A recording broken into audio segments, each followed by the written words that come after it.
Praise the Lord. இன்றைய நாளுக்குரிய வேத வசனம் 2 நாளாகமம் 20வது அதிகாரம் 17வது வசனம். இந்த யுத்தத்தை பண்ணுகிறவர்கள் நீங்கள் அல்ல, யூத மனுஷரே, எருசலேம் ஜனங்களே, நீங்கள் தரித்து நின்று கர்த்தர் உங்களுக்கு செய்யும் ரட்சிப்பை பாருங்கள். பயப்படாமலும் கலங்காமலும் இருங்கள். நாளைக்கு அவர்களுக்கு எதிராக புறப்படுங்கள். கர்த்தர் உங்களோட இருக்கிறார் என்றார். அன்புக்குரியவர்களே, இந்த அருமையான கால வேளையிலே அருமைநாதர் இயேசு கிறிஸ்துவின் இனிய நாமத்தில் உங்களை வாழ்த்துகிறேன். இந்த சப்தத்தை கேட்டுக்கொண்டிருக்கிற அருமையான தேவனுடைய பிள்ளைகளே, ஏதாவது கலக்கத்தோடு பாரத்தோடு சில போர்களை குறித்த ஒரு பயத்தோடு எப்படி நான் இதை மேற்கொள்ளுவேன், என்றைக்கும் என்னால் இந்த காரியத்தை மேற்கொள்ள முடியாது என்று நினைத்து கொண்டிருக்கிற தேவ பிள்ளையே, கர்த்தர் உங்களோடு பேசுகிறார். உங்களுக்காக யுத்தம் பண்ண ஒரு மகா பெரிய தேவன் இருக்கிறார். அவர் சாதாரணமான ஒரு கர்த்தர் அல்ல. அவர் நமக்காய் யுத்தங்களை செய்கிற தேவன். யுத்தங்கள் மாத்திரமல்ல, அதற்கான போக்கு வழிகளை உருவாக்குகிற தேவனாய் இருக்கிறார். நாம் அதில் எப்படி அதை தாண்டி செல்ல வேண்டும். எவ்வளோ பெரிய விஷயமாயிருந்தாலும் இந்த வானத்தையும் பூமியும் உண்டாக்கின கர்த்தரிடத்திலிருந்து நமக்கு ஒத்தாசை வரும்.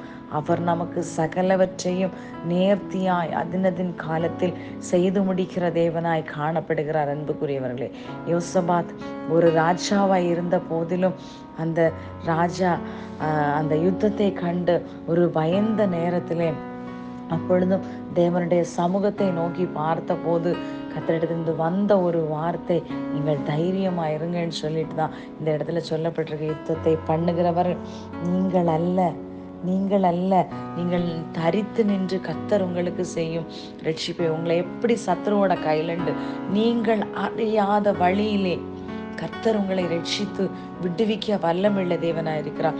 ஆதலால் தான் ஏசாயாவிலே சொல்லப்பட்டிருக்கிறது, உங்கள் வழிகள் என் வழிகள் அல்ல, உங்கள் நினைவுகள் என் நினைவுகள் அல்ல. உங்கள் வழிகளை பார்க்கிலும் உங்கள் நினைவுகளை பார்க்கிலும் அவருடைய நினைவுகளும் எண்ணங்களும் உயர்ந்ததாய் காணப்படுகிறது. அதன் உயரம் எப்படி இருக்கிறது? வானத்துக்கும் பூமிக்கும் எவ்வளவு உயரம் இருக்கிறதோ அவ்வளவு தூரத்துக்கு அவர் நம்மேல் வைத்த அந்த நமக்காக கருதி வைத்திருக்கிற ஒவ்வொரு காரியங்களும் இருக்கிறது. அன்புக்குரியவர்களே, அதை அனுபவிக்க வேண்டுமானால் சில யுத்த களங்கள் நம்முடைய முன்பிலே வரும். அதை மேற்கொள்ள கர்த்தர் இந்த வசனத்திலே சொல்லி இருக்கிறார். கலங்காமலும் பயப்படாமலும் இருங்கள், கர்த்தர் உங்களோட இருக்கிறார்.